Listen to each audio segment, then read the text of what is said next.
Ассаламу алейкум, урматтуу көрүүчүлөр.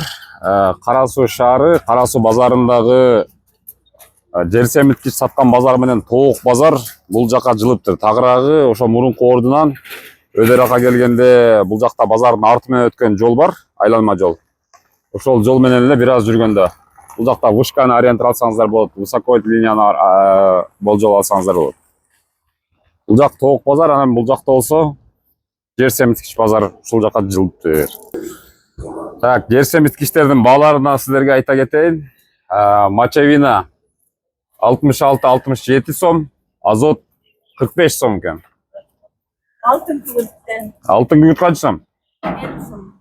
1 килограмм 50 сом. Немечи? Амафосчу? Амафос 68 сом. Кайсы? Мынабы? Жок, ол неме суперфос. Фосфатпы? 1000 сомдон калып. Азыр мынау мочевина ушулбу?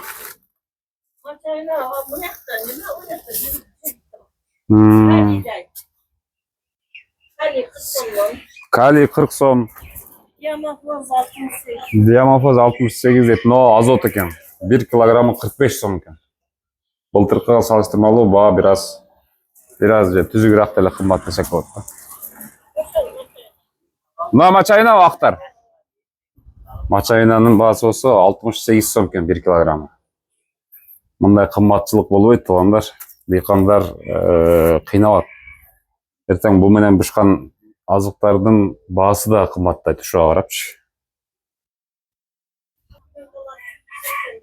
Тан эгиндерге пленкалар килограммы 180 сом экен. Дарбыз, наркы беркилерге иштетсеңиздер болот. Мына ушундай жер семирткичтердин баалары. Эртең айттан кийин дагы азот келет экен. Эми баа кандай өзгөрөт аны дагы кошо көрөбүз.